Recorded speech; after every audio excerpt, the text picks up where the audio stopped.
Sambu and other leaders in Moldova, the prospect forward with talks in the 5+2 format and to continue. So the reason the person abandoned these, I could already tell, you did the same goddamn thing, changing the lid, so it's not the standard height, and we can't open them with a standard can opener. You guys are geniuses.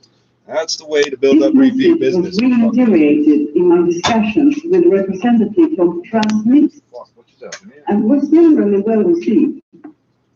Although I remain realistic, there may be some cause for cautious optimism to make progress on the settlement process during the year. But to make progress, the full support parties in the conflict is needed. So how much pedal mob bombard us today? I think last week, Jeffrey does a video for 24 hours or something. It might be last autumn, we witnessed a renewed outbreak of the armed conflict, resulting in thousands of casualties and immense suffering, including among civilians. The ceasefire achieved in November, with the assistance of Russia, brought about a welcome stop to hostilities. Now we must seize this moment to renew efforts towards a lasting peace agreement.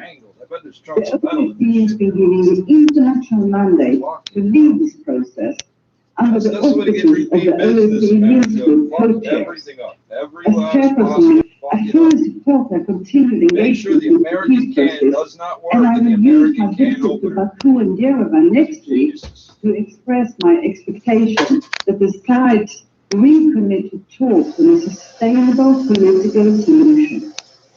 We must also address a number of humanitarian needs, reminding us all of the need for implementation of international humanitarian law, and in this as in other conflicts. Excellencies, well, I'm hoping to get my fill in of a situation where trust between states has eroded, confidence and security building measures play an important role to support transparency and predictability. So creative. As chair, I call upon all participating states of the OSCE to comply with the measures that are at the heart of the confidence and security building in our region, including the Vienna document and the Open Sky Treaty. These measures must be kept up to date and fully complied with and compromise as many states as possible to ensure their continued functioning and relevance. When crises erupt, despite our efforts to prevent them, I remain ready to engage directly with the stakeholders involved to offer their OSCE's good offices to facilitate solutions. In line with this, the Albanian Prime Minister Rama, as chairperson, and I to facilitate a genuine dialogue between government and opposition in Belarus still starts. Secretary General Guterres called for global ceasefire during the pandemic is much needed.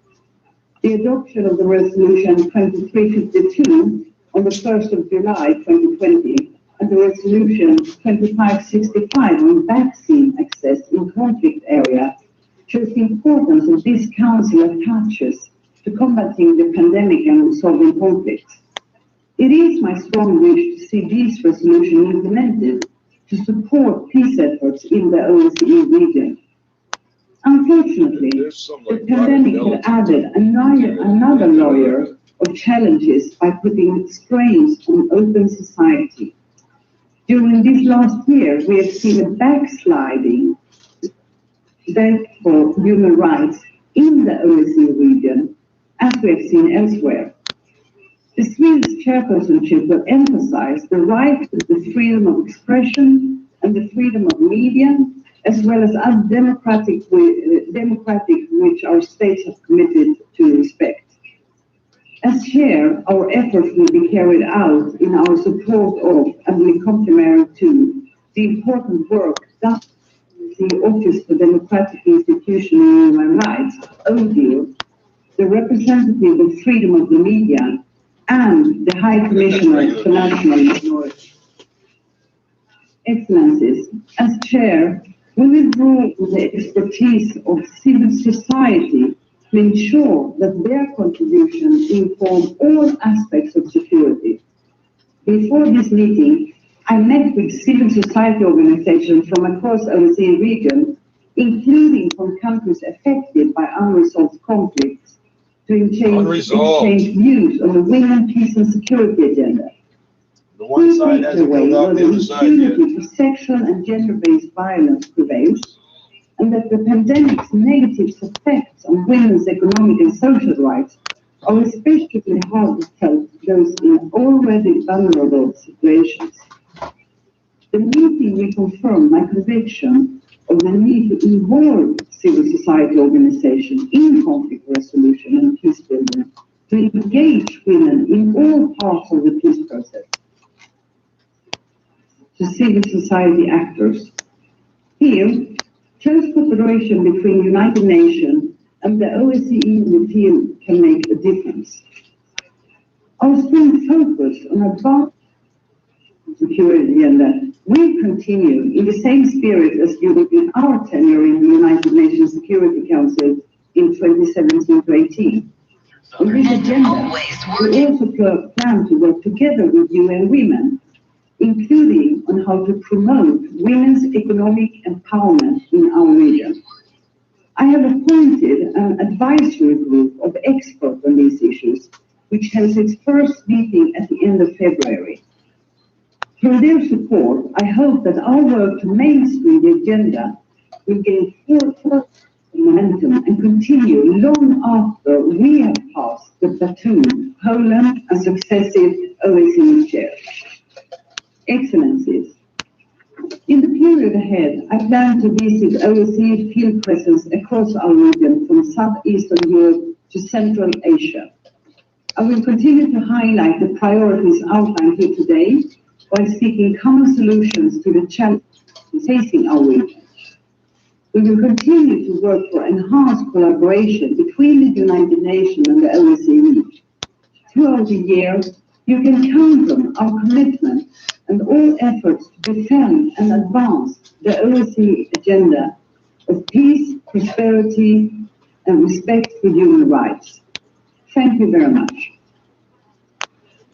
I thank Her Excellency Ms. Linda for her briefing. I would like to draw the attention of speakers to paragraph 22 of Note 507, which encourages all participants in council meetings to deliver their statements in 5 minutes or less, in line with the Security Council's commitment to make more effective use of our open meetings. I now open the floor to the members of the Security Council, and I give the floor to St. Vincent and the Grenadines. Thank you, Madam President. St. Vincent and the Grenadines, you're on. Now, time for your business about the report. Here convenience is Stuart stores? McGinn. Well, saying today was another roller coaster trading session for GameStop would be an understatement. Trading of the stock was halted 7 times due to volatility as an epic swing had the share price move $175, and at one point it plummeted by 40% in less than half an hour. Greg Taylor is the Chief Investment Officer at Purpose Investments. It does feel like it's I more need to retail start than with about the stores, but these are massive volumes we're seeing. I think it just goes back to show where we are in the cycle, that we've got a lot of speculative activity, a lot of retail investors involved. And when you've got names that are moving around like this much with no real fundamental drivers, it's really all worth gambling and investing right now. GameStop finishing with a gain of 6%, up $15 to $262 a share. That was If one of the investing or convenience betting on stores. GameStop doesn't picture the greater fear of people not wanting to miss out on grabbing a quick buck, a new ETF emerging, appropriately dubbed the FOMO, or Fear of Missing Out ETF. Oh, dear. It'll seek investments in securities that reflect current or emerging trends. It was filed with the Trends U.S. on Securities Reddit and and Exchange Facebook and so Commission on. this week. A mostly winning day for markets, with the Dow closing at a record high, 32,295, up 1.5%. The S&P 500 gained 23 points today, while the Nasdaq finished in the red, down by 5 points. The big driver for Wall Street today was the U.S. House of Representatives approving another pandemic stimulus package to the tune of $1.9 trillion. Energy stocks helped to lift Bay Street today. The price of gold up $6 or more than 0.25% to $17.22 the ounce. Oil also had a winning session, up more than 1% or 70 cents to $64.71 a barrel. At the end of it all, the TSX gaining 90 points or 0.5% up to 18,690. The loonie today also gained another 1/10 cent to 79.25 cents US. At the Business Center, I'm Stuart McGinn. Here's a simple way to increase Convenience the value store of your week is home. coming up. New appliances. And Appliance Canada That asshole didn't even tell us about expert it. consultants make it easy. It's where newsmakers and influencers come to tell their stories. Join Alan Carter weekdays from noon to 1 p.m. only on your News Talk leader, 640 Toronto. Just missed the top of the hour news? Get caught up in less than 60 seconds. Just add the flash briefing skill to Alexa, then set it to play 640 Toronto. And don't forget, you can listen to us live anytime by telling any smart speaker to play 640 Toronto.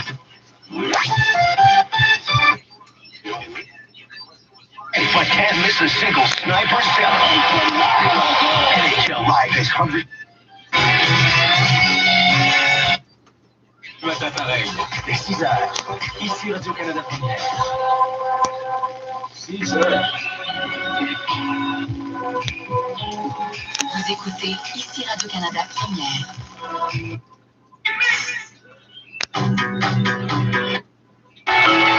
cœur aux idées.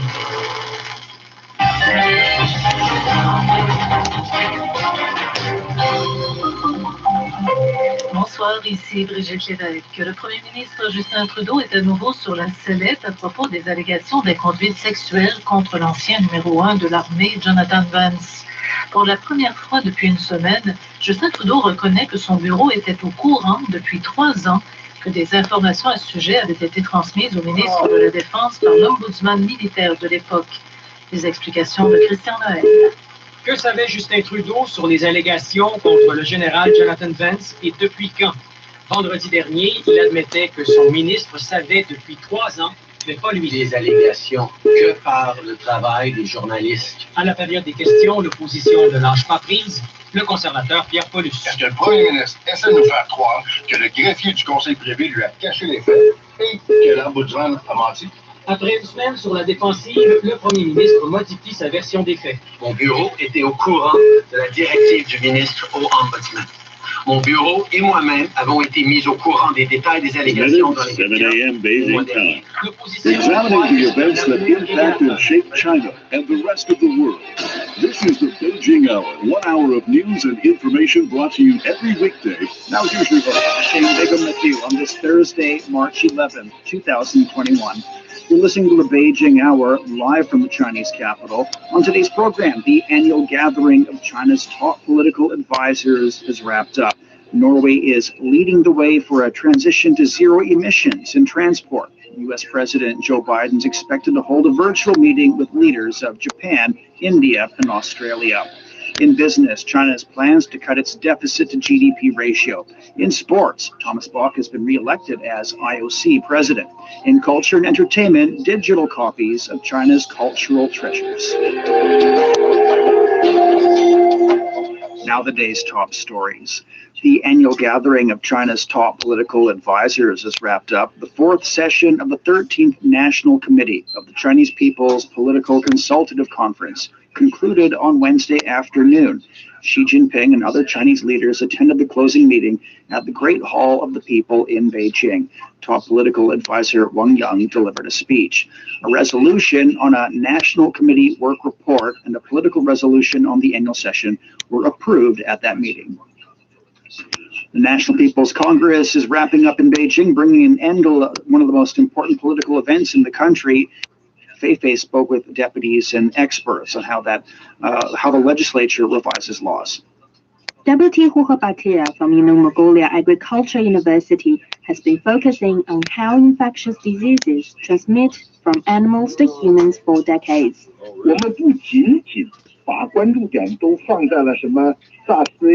We should not only focus on diseases like SARS or COVID-19. Historically speaking, many major epidemics started with animal diseases. Viruses mutate and then infect human bodies. We will continue to see new diseases of this sort in the future. In his fieldwork, he's seen many loopholes in epidemic prevention on animal farms. He told of his observations at one cattle farm in Inner Mongolia. No one was paying attention to the cattle as they were being transported in and out. No inspection or quarantine. This is one of the misconducts I've brought to the Agricultural Ministry. He submitted 4 suggestions regarding the issue to the National People's Congress over the past 3 years, from transportation to farming and storage. One of them included revising animal epidemic prevention law. According to one of the responses to Huhebatie's suggestions published last September, the Ministry of Agriculture and Rural Affairs said they were working with the top legislature on the revision of several laws, including the Animal Epidemic Prevention Law. At the same time, Professor Chen Haisong from Wuhan University has also been doing research on animal-related laws. Chen has been following the issue for 3 years. He felt the issue of disease control of animals has become more pressing since the pandemic broke out in his home city. 在研究的过程当中就发现呢，其实这个问题了，它还涉及到家禽家畜。 While doing my research, I realized that poultry and livestock, as well as animal products, also require disease controls. This means we need to review the Animal Epidemic Prevention Law. In his reports submitted to the China Law Society, he emphasized that animal epidemic prevention law should stipulate tougher controls over animal trade. 特别是要严格限制活禽的交易。 More importantly, we need to restrain the trade of live poultry. We need laws to help people to change their old habits. He said China Law Society submitted a suggestion to the top legislature after soliciting opinions from a number of experts, including himself. In January, the NPC Standing Committee passed the revised Animal Epidemic Prevention Law, which highlights the prevention of infectious diseases transmittable from animals to humans. It also bans the slaughtering of livestock in markets in certain areas and emphasizes management of pet and street animals. Wang Guanfang, with the top legislature, stressed the law is vital to the public health system. 75%的人类新发传染病来源于动物。About 75% of emerging human infectious diseases came from animals. Disease control among animals will improve our public health. The revision this time emphasized and improved upon laws regarding diseases that can transmit from animals to humans. Wang said the revision of the law brought China one step further on the road to improve its public health and emergency response system. The top legislature is also working on reviewing a number of other laws, such as Wild Animal Protection Law, Law on the Prevention and Control of Infectious Diseases, as well as Emergency Response Law. For the Beijing Hour, this is Fei Fei. Several national lawmakers have discussed ways to accelerate China's digital transformation at this year's 2 sessions. Juju has more. Digital transformation is high on China's development agenda during the 14th five-year plan period. Hu Tiao is the CEO of Guizhou Baishan Cloud Science and Technology, which provides cloud computing services for about 1,000 internet companies and over 80% of netizens in China. The company is now trying to boost the upgrading and transformation of traditional enterprises with the help of digital technology. I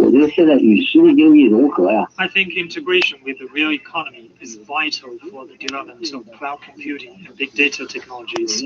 Their application in real life will bring great changes to industries. An enterprise's digitalization effort will pay off only if it's oriented toward the real economy. The wide application of digital technologies has resulted in broader access to online services for a soaring number of Chinese people in recent years. And this trend has gained further momentum during the COVID-19 pandemic. But only about a quarter of the country's elderly population, around 60 million people aged 60 and above, have benefited. Lenovo CEO Yang Chuanqing is calling for greater consideration for the elderly. We hope enterprises can take the elderly more into consideration in design and production and develop more suitable digital products and online services for them. Meanwhile, Chinese authorities have used digital technology to improve its services. So far, the Guangdong government's digital service platform has covered over 100 million people in the province, roughly 80% of the local population. Yan Niuping with the provincial government says more efforts will be made to optimize public services using information technologies. Digital government will be regarded as a main approach to transform government functions, improve management system, and increase governance capability, while digital technology and internet thinking will be utilized in the upgrading of service mode and in the comprehensive optimization and renovation of the governance system. According to the government work report, China will strive to establish new advantages in the digital economy over the coming 5 years. A priority will be given to creating new business models and new industries based on the accelerated integration of the digital economy and traditional industries. For the Beijing Hour, I'm Zhu Zhu. Ever since Beijing won the bid to host the 2022 Winter Olympics, winter sports have gained popularity across China. National People's Congress deputies say the promotion of winter sports plays a significant role in China's plans to become a sports powerhouse by 2035. Yang Guang has more. Visitors flock to a ski resort in Jilin province to try out skiing before the weather becomes warmer. Tourists say the passion for skiing is certainly growing within their social circles. Really? The number of people who come here to ski has grown in spurts, especially since last year. Only 2 or 3 of my friends went skiing before, but now it seems each person has over 10 friends who are giving the sport a try. Many of my friends started taking skiing lessons last year, and we fell in love with the sport. It's fun to come up to China's northern cities to ski. Data shows that the number of skiing participants almost doubled in China over the past few years to over 20 million in 2019. With the Beijing 2022 Winter Olympics drawing nearer, China is on target to get 300 million people active in winter sports by next year. National People's Congress Deputy Chen Liren is the vice president of the Beijing Sports University. He says without the Winter Games, it's hard to imagine such a winter sports fever in China. My understanding is that the foundation of a sports powerhouse is mass participation. The 14th five-year plan has made it clear that China aims to become a sports powerhouse by 2035. The Winter Olympics initiated rapid winter sports development and reduced the gap between China's highly competitive sports levels and low mass sports levels. Another NPC deputy, Wang Jiapeng, has a special attachment to skiing himself. When he was 12 years old, Wang survived a plane crash that killed 55 people and left him paralyzed below the waist. After he enrolled in the United World College, Norway, he learned how to ski and won 2 gold medals at the World Ski Championship for the Disabled in 1999, becoming a Chinese hero. Now the president of United World College, Changshu, China, Wang says in some Nordic countries, skiing is more than a sport, but a lifestyle with a complete industry behind it. Well, how else are you He going to says get around? this industry is also taking shape in China, thanks to the growing passion for winter sports. The promotion of winter sports could help develop ice and snow resources. There are plenty of these resources in most parts of North China. Winter sports could enhance local tourism. The venues and facilities, as well as the associated equipment and services, are creating a big demand for consumption. The snow-covered mountains therefore become mountains of gold and silver. A national winter sports development plan shows the number of ski resorts in the country is expected to jump to 1,000 in 2025, from over just 500 resorts in 2015. Meanwhile, China's snow sports industry scale is expected to surpass $150 billion by 2025. For the Beijing Hour, I'm Yang Guang. Senior political advisor Wu Weiren says China is ready to move ahead with its Moon project. The space expert with the Chinese Academy of Engineering made the remarks on the sidelines of this year's plenary session of China's top political advisory body. We have verified the 4th phase of the lunar exploration mission, in which we mainly studied the possibility of building a scientific and research center at the south pole of the moon. Meanwhile, a manned mission to the moon is also on our agenda. Our scientists and engineers will continue to verify plans for from moon landing. Who says study of lunar samples brought back by the Chang'e 5 probe is ongoing, and some discoveries have been made. I will go for like 8, 10, 12 hours. More lunar expeditions. China's also been pushing forward global cooperation in further moon exploration. An accord it recently signed with Russia says the two sides will jointly build a research station on the moon and open it to all interested countries and partners. More on this, Guoyan spoke with Zheng Fan, Associate Professor of Astronomy at Beijing Normal University. China is teaming up with Russia for its next moon project. What do you make of the partnership? Russia is obvious partner. They're extremely strong. They're the pioneers in space. They have all the legacy glories. If you're interested in things like mathematics, you'll hear all these Russian scientists making tremendous breakthroughs that nobody else could possibly do. And the same thing is actually true in Russian space engineering. They have a lot of very talented people there. What's the significance of the manned mission to the moon? Why are the scientists and engineers so passionate about sending humans to the planet? He was incredibly happy that we knew anything at all. That planetary exploration should really be done robotically. The human missions are more or less vanity missions. For example, a lot of people are quite against going to Mars, sending humans to Mars. However, the thing is, at least currently, humans can do a lot of things that the machines can't. And the moon in particular, because it's so close to Earth, it's fairly easy to go back and forth between moon and Earth, rather than like if you go to Mars. And remember, the launch was last year, and it's like having a regional cross-dock journey each way.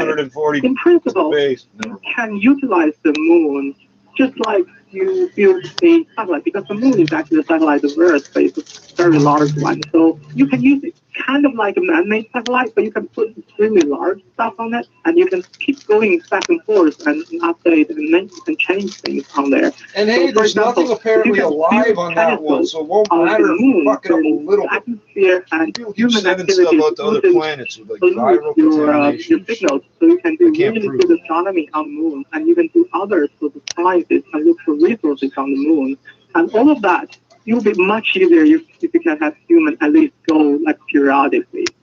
What are the major challenges in sending humans to the moon in the future for China? Right, the rocket is the biggest thing. Currently, the largest rocket that China has is the Long March 5. It's quite sufficient for sending like the robotic stuff to the moon, even sending something that's capable of coming back with all the fuel on board. However, when you have to take people there, then the redundancies, the safety measures, and also the stuff needed for maintaining human life will be really, really heavy. So Long March 5 is almost certainly not up to task. China is currently developing the next generation of a very large rocket. It will be on par with the U.S.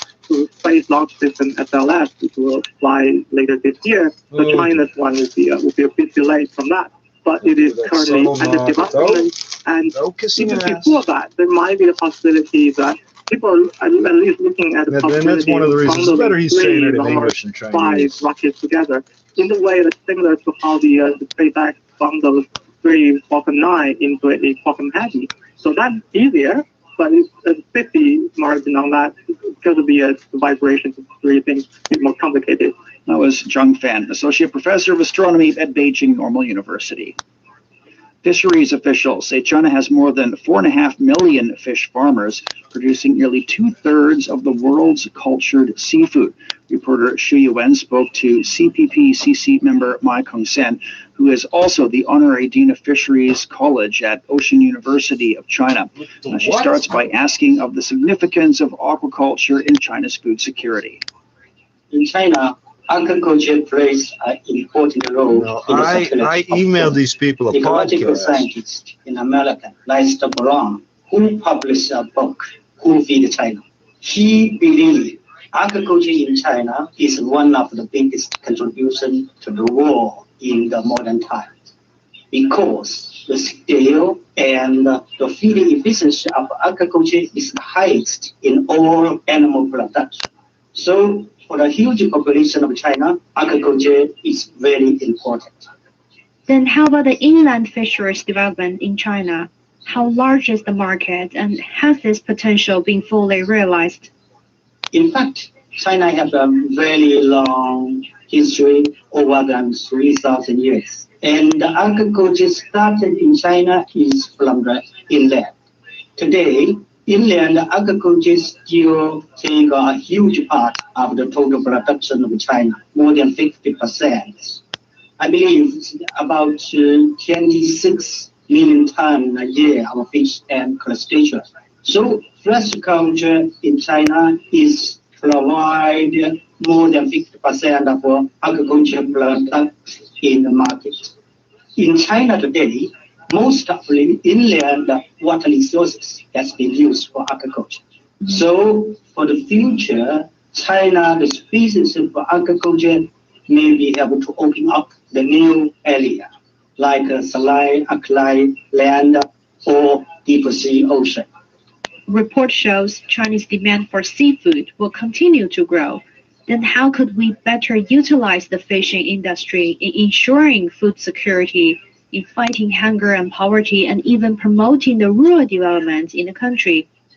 We talk about the feeding in fishes.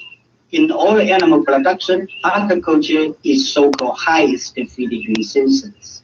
If you compare with other land animal production, agriculture can produce more high-quality food protein with less grain and create better economic income. So we make offshore oil rigs. Why can't we make offshore agriculture? Never mind. With developed agriculture are relatively developed in economy. There is no hunger and poverty in such area with developed agriculture. That's really good way sorry, Leslie to reduce the hunger and poverty.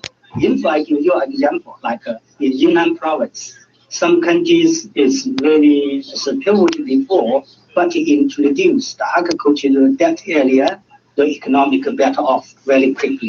That was CPP-CC member Kai Kung-sen, Mai Kung-sen rather, talking about how the fishing industry can help. We wouldn't have known the difference. I still didn't understand the difference between those two names. Striving for zero emissions in the transport sector. It's 21 so minutes. This one holds 10 side to side. The problem is when I try to fold it closed, it's too thick. Zero emissions in transport. The Norwegian Parliament's decided on a national goal that all new cars sold by 2025 should be their zero particulate emissions settle on the snow and ice and melt it when the sun hits it. No other country in the world has more electric vehicles per capita than Norway. The emissions are the particulate emissions, the soot, the umbered hydrocarbons are significant either fully electric or hybrids. It is a world record down here, that most of 69% it would land on top of trees or farms in 2020 have a plug. Nearly 30% of all new cars in Norway are electric. This has a simple explanation: political willingness and possibilities, says the Norwegian government. Interestingly, the country's incentives program does not include many subsidies for electric vehicles and electric vehicle chargers, but instead, numerous benefits include less tax and user incentives. The key account manager for Toyota Rimarika, Jim Coralline, says the Norwegian government provides several incentives. There are a number of benefits that are regulated by the state. No one-off tax, no VAT on purchases, 40% company car tax, and no motor insurance tax. There is no VAT scheme and one-off fee for the purchase and leasing of an electric car, also for additional equipment purchased with the car. VAT and VAT exemption and exemption from one-off taxes are guaranteed by the government until 2022. Yeah. Electric car drivers have the right to park for free, drive on bus lanes, zero starts here. There's no lines like and -1, 2, 3. It's just zero. They are not obliged to pay VAT or road tax on their cars. Electric vehicles are taxed at a lower rate than petrol or diesel vehicles. Despite being a significant oil and gas producer, Norway is leading the electric vehicles race in Europe due to its long-standing commitment since the 1990s to promoting electric vehicles. For Norway, electric cars are a much greener choice than for countries whose power is mainly provided by coal plants. Most of the residents in the country are happy with Norway's development efforts in the field of electric vehicles. Jay Seaman, living in Oslo, thinks that buying an electric car is not a choice, but also an important responsibility. I prefer buying electric cars because I think it's our responsibility towards the world. Because climate change is a very big problem for all of us and for the future, and that's why we have the responsibility to act wise and act good for the world, for our future, for our children. And that's why I think electric cars are a big part of this responsibility, because sustainability is the issue here. The governmental goal is for all new cars sold in the country after 2025 to be electric. Even with the slightly higher tax rates, electric vehicles will still be cheaper to own than fossil fuel vehicles. Buying electric cars is a trend in the country that looks set to continue. For the Beijing Hour, Mette Seaman reported from Oslo, Norway. Coming up, a virtual meeting is to be held between the U.S. president and leaders from Japan, India, and Australia. The Beijing Hour. The Beijing Hour. The Beijing Hour brings you an hour of comprehensive news and information from both China and the rest of the world. A mix of news, sports, and entertainment. In-depth analysis of the day's big stories, as well as the most comprehensive business of the day. The Beijing Hour. Beijing Hour. Your very own window to China and the rest of the world. 25 minutes past the hour now. U.S. President Joe Biden is expected to meet virtually with leaders of Japan, India, and Australia on Friday. White House says a range of issues, including the COVID-19 pandemic, economic cooperation, and the climate crisis, will be discussed during the meeting. It'll be the first time that the United States, Japan, India, and Australia, known as the Quad, have met at the leader level. With more on this, we spoke to Australian political analyst Digby Rinn. What's the role of the Indo-Pacific strategy in the Biden administration's foreign policy? The Quad is largely a Japanese creation and exists really only to bolster US capacity in the region and give more weight to the increasingly central role of Japan. In fact, Japan is the de facto leader of the Quad and is in a very big way influencing both US and Australian foreign policy in the region. The US is following a historic pattern of trying to distance itself from the direct involvements and costs related to security by doling out economic inducements, specifically to India. At this time, the Biden policy foreign agenda is still only in broad strokes, and Japan is its indispensable ally to exercise the Indo-Pacific strategy.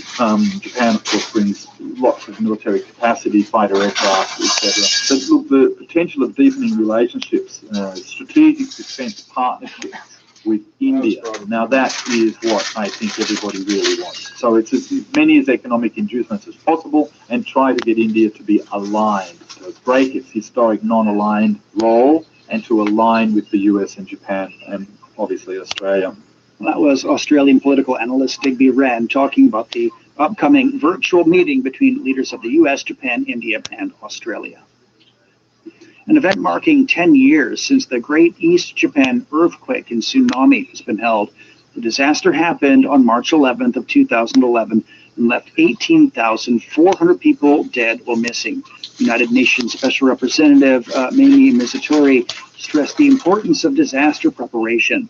The disasters that are becoming much more rampant are those related to climate emergency. And the number of climate emergency disasters have doubled during the past 20 years compared to the previous 20 years. United Nations Intergovernmental Oceanographic Commission is hoping to have all tsunami-prone communities tsunami ready by 2030. The IOC recently carried out a tsunami preparedness exercise with the countries bordering the Northeast Atlantic, the Mediterranean, and adjacent seas.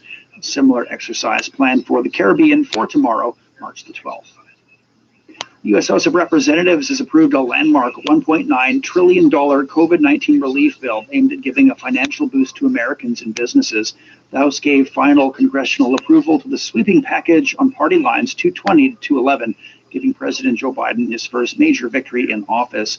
The measure provides up to $1,400 direct payments to most Americans and $350 billion in aid to state and local governments.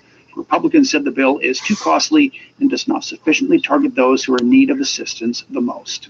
28 past the hour. Beijing today getting heavy haze on the day. The high's 14, a low of 7 tonight. Chongqing will be overcast in 19 with a low of 11. Lhasa overcast in 14, then it dips down to -2. Hong Kong's overcast in 23 degrees today. The low is 19. In North America, Washington, D.C. will be partly cloudy on Thursday and 24 degrees Celsius. New York City is getting some clouds in 18 degrees. It's time for a short break. So far this hour, the annual gathering of China's top political advisors has wrapped up for another year. Norway is leading the way for a transition to zero-emissions transport. U.S. President Joe Biden is expected to hold a virtual meeting with leaders of Japan, India, and Australia. Shane Bigham with you. Stay with us here on the Beijing Hour.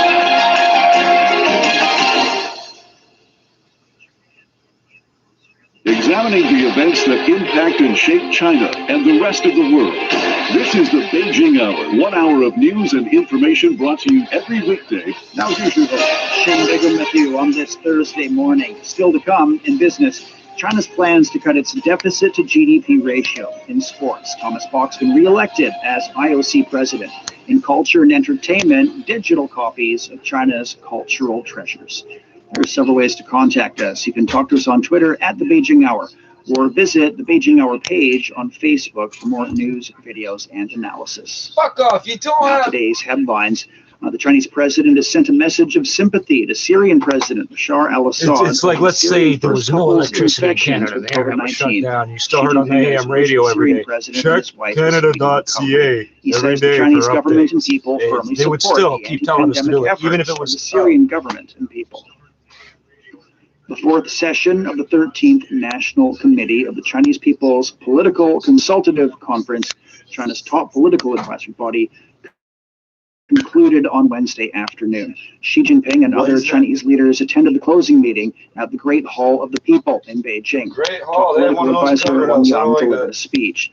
A resolution on the National Committee work report, which examines proposals, and a political resolution on the annual session were approved at the meeting. Foreign Minister Wang Yi says the new development pattern put forward by China will provide more opportunities for companies from Luxembourg and other countries. He made the remarks during a telephone conversation with Luxembourg's Minister for Foreign and European Affairs, Jean Osselborn. Wang Yi welcomed Luxembourg to take part in the internationalization process of the Chinese currency. The foreign minister also says he hopes Luxembourg can continue to play an active role in promoting the development of China-EU relations. Now, Osselborn says Luxembourg stands ready to keep close exchanges with China and deepen cooperation in areas such as aviation, freight, communications, finance, and people-to-people exchanges. He also says his country is ready to play a positive role in advancing the early ratification and entry into force of the EU-China Investment Treaty. A foreign ministry spokesperson says China hopes that the United States can lift restrictions and stop suppression against Chinese enterprises and work with China to focus on cooperation and manage differences. Zhao Lijian made the remarks in response to a question on the 2021 China Business Climate Survey report released on Tuesday by the American Chamber of Commerce in China. The report says 75% of the foreign enterprises surveyed are optimistic about market prospects in China over the next 2 years. And 81% of these enterprises said they expect their businesses to grow in China in 2021. 2/3 of the surveyed enterprises say they'll increase their investment in China. The spokesperson also says China will continue to support Chinese and foreign enterprises to strengthen mutually beneficial cooperation. A court in Hong Kong's ruled that 9 defendants, including anti-China disruptors Jimmy Lai Chi-ying, Martin Li Chu-ming, and Albert Ho Chu-nian, have to answer to charges for their involvement in an illegal assembly in 2019.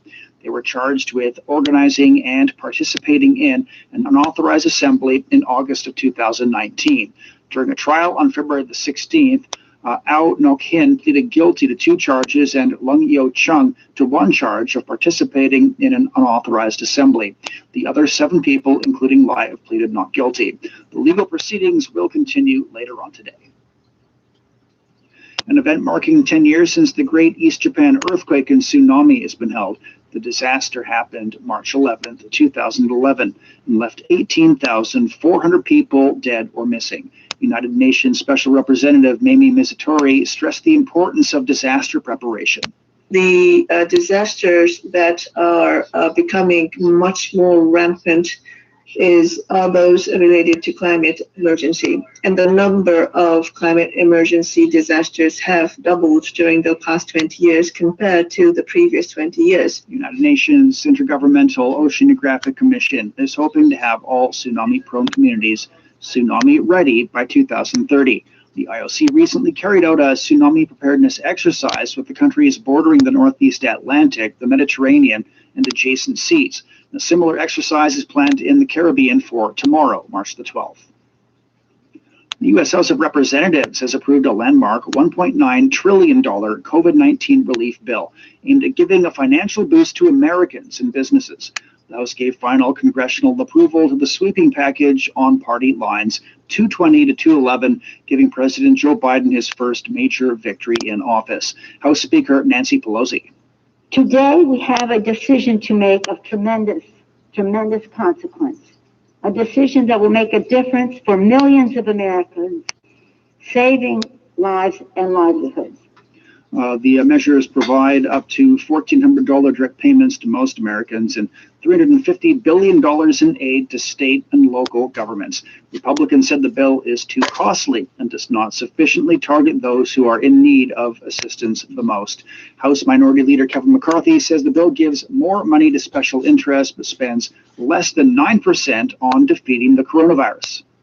This so-called relief bill will end up costing every hardworking taxpayer in America more than $5,000 each. You send the government your tax dollars, but you only get a fraction of what you pay for at the very best. The bill provides for an expansion of the child tax credit, extends $300 per week unemployment benefits until September, and increases funding for vaccine distribution. The White House has said Biden plans to sign that bill on Friday, just a couple of days before the current federal unemployment benefit expires on March 14th. This is Shane Bigham, live from the Chinese capital. Coming up in business, China's plans to cut its deficit to GDP ratio. You're listening to the Beijing Hour, 60 minutes of comprehensive news, your window on China and the world.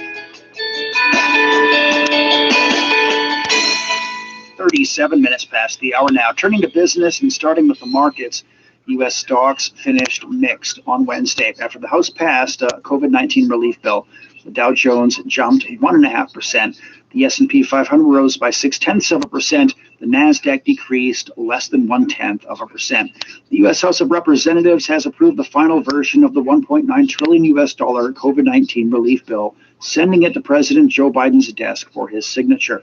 The legislation includes a new round of up to $1,400 of direct payments for most Americans, $350 billion for state and local governments, and funding to directly combat the pandemic. It also extends an additional $300 weekly federal unemployment benefit through September. Elsewhere, a newly released report on the U.S. Consumer Price Index showed inflation stayed tame in February. The CPI rose by 0.4% last month, and that was in line with expectations. Most European stocks closed higher on Wednesday as U.S. inflation data eased some of the market's concerns about rising prices. The DAX was up by 0.7%. France's CAC 40 gained 1.1%. London's FTSE 100 was nearly flat. Stocks in China closed almost flat on Wednesday. The benchmark Shanghai Composite Index was down by around 1.8%. Hong Kong's stocks closed a bit higher, though. The Hang Seng rose nearly 0.4%. Elsewhere, stocks in Singapore closed lower, with the Straits Times Index going down around 1%. In Japan, stocks in Tokyo closed nearly flat. Well, China plans to cut its deficit to GDP ratio this year. A draft budget tabled at the ongoing two sessions in Beijing proposes to reduce the rate from 3.6% to around 3.2%. The finance ministry says the total deficit will remain at about 3.5 trillion yuan, or roughly $500 billion. It says that the government will prioritize job creation and improving people's quality of life. With more on this, we're joined by financial analyst Cao San. Good morning, first of all. And what signal does this fiscal policy update send? Well, the policy update is that the government will be conservative when it comes to its expenditures and it will pursue a prudent fiscal policy that will control government spending and allow the private sector to flourish. What would you say are the main reasons behind this approach? You notice I haven't sat down in 20 minutes because every 2 fucking minutes we're getting fucking wants the market to play a dominant role, and by cut spending, it free up resources for the private sector, and by controlling the deficit, it also lowers the interest rate for the private sector, and by and large, this is sound policy that most governments should emulate. And how do you see cutting the deficit to GDP ratio affecting Chinese businesses in a post-pandemic context? I think it's going to be a positive thing. Part of the mechanism that it works is that by cutting down the spending, hopefully they can lower corporate taxes for a lot of small businesses, so that the businesses can retain their earnings, which can be channeled for more investments down the road. Thank you very much for joining us this morning. That's financial analyst Cao Chen reflecting on China's proposed fiscal policy for the year ahead. 41 past the hour. Chinese authorities have identified a slew of policy priorities to boost domestic demand. It comes as consumer spending remains lackluster, even though the economy in general shows a strong rebound. Xiaoyi has more. Last year, the country saw a 4% drop in per capita consumption expenditure, lower than a growth rate of per capita disposable income, which is 2.1%. The deputy head of the National Development and Reform Commission made the comments on the sidelines of the annual 2 sessions. Ning Jizhe says although the weak demand is largely because of the COVID-19, it is still a top priority for the government to boost domestic demand. Ning says the potential in consumer spending needs to be further explored, particularly when it comes to spending on healthcare, digital products and services, as well as on environmentally friendly products. In particular, in order to boost the auto market, we need to continue expanding the rural car market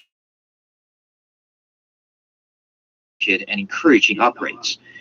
Further restrictions on the purchase of new energy vehicles and increase the issuance.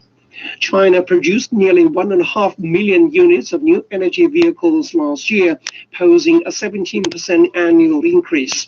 The strong growth is being attributed to the high demand purchasing private vehicles amid the pandemic and the favorable policies that have been in place for years. Commerce Minister Wang Wentao has also said that consumer spending on home appliances, home decoration, catering, and private vehicles account. Is still something we need to work on.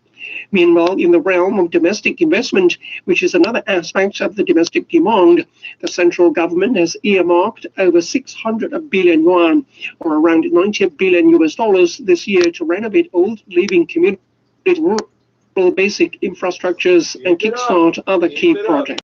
Government work report stresses the strategic significance of the market. It is in line with a strategy to recalibrate China's development paradigm aimed at making domestic. The mob is going to teach us who's in charge of the internet, I guess.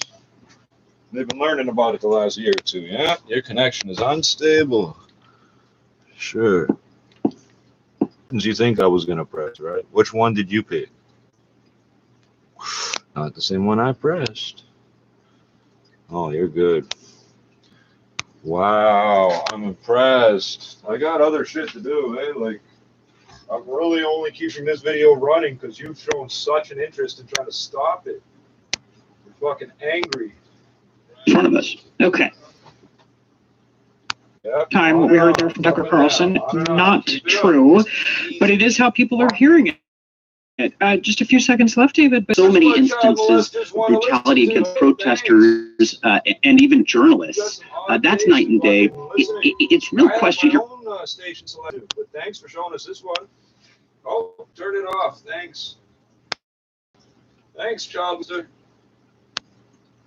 That's all this, where they can. Thanks, Childster. That's all this, where they can inflame and divide us on what was, of course, such an incendiary episode. Are listening to all things.